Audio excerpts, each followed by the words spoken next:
Yo, what is up guys? Delboy here, aka Blue Collar Sports TV. Hopefully you guys are doing well. If you are new here, smash that like, hit subscribe, all of that good stuff. So obviously in the past week or so, we learned the news that Tyson Fury versus Anthony Joshua is no longer going ahead. That is due to Deontay Wilder winning his arbitration case in regards to the third fight with Tyson Fury. Now obviously Deontay Wilder was granted legal rights to a third fight by the arbitration, and that has resulted in Undisputed being delayed, cancelled, whatever you want to say. And following the aftermath of that, I think it's apparent, no matter what side you sit on, Team Matchroom definitely won the PR battle in regards to who was to blame for this fight falling through. And quite frankly, I do believe the blame lies with Team Fury. But nevertheless, Tyson Fury's co-promoter Frank Warren has had his say on the scenario. By the way, this article is on Boxing Scene if you want to see it yourself. But basically Frank Warren said the deal for Joshua versus Fury was never signed, and he said the following: "At the start of the year, all parties involved in the fight, fighters, promoters, managers, all signed a contract as to how the negotiations would take place. In that agreement, there was a clause made that it was very clear that there was an arbitration situation going on as far as Tyson Fury is concerned. So everyone was aware of it and that we were awaiting outcome of that. There was another clause in there regarding confidentiality and that we would make the announcements together so that we would all be on the same page. Within a very short space of time, Eddie Hearn breached that agreement by making announcements. Every week there was something, announcements about announcements, the fight is done and so forth. That was totally untrue. The fight wasn't done, it wasn't signed, and every time I did an interview, I just said the truth. All of these announcements that were being made on a regular basis by Hearn, I don't think helped and caused a lot of confusion." Frank Warren in this interview also mentioned that Hearn's antics of ridiculing Wilder's co-manager Shelley Finkel didn't help their cause. He went on to say, "Shelley Finkel and Al Heyman, who work with Wilder, were not interested in remuneration and said they wanted the fight. It probably didn't help all of the disparaging remarks over the last couple of years Eddie Hearn's made about Shelley and all of the names he's called him. I'm sure he wasn't looking to do him a favour."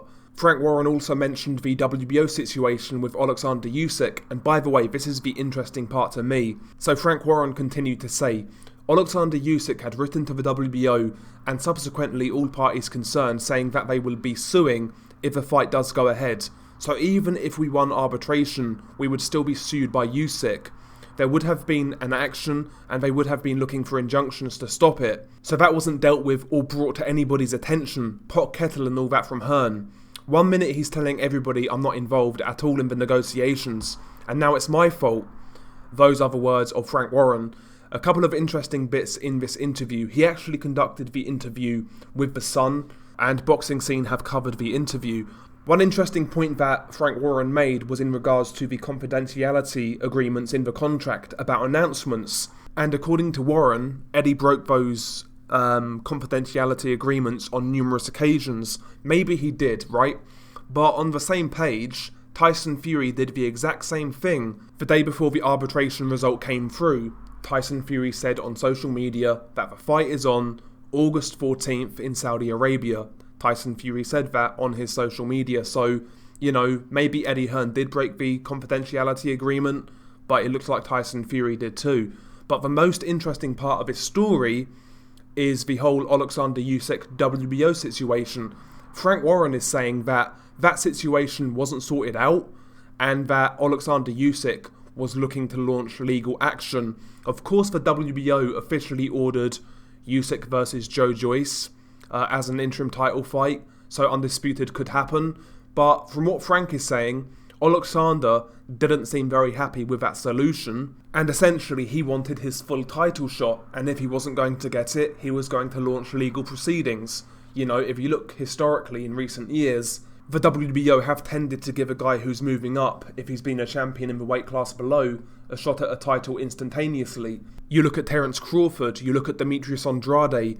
I guess Usyk looked at these situations and thought to himself, why are these guys getting a straight title shot and I've got to sit here waiting with my dick in my hands fighting for an interim title? I can totally understand why Alexander Usyk would feel hard done by in that situation, especially considering, let's be honest about it, Usyk done more than both of those guys combined in his undisputed title run.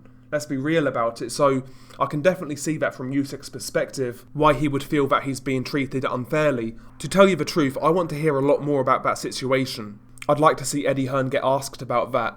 But this interview by Frank Warren, there's a couple of interesting takeaways, mainly the Alexander Usyk situation. He seems to be insinuating that Hearn knew a lot more than he was letting on to the public, and that this was always a possibility, basically. That's why they were non-committal in the media about this fight not happening. And maybe that could be true.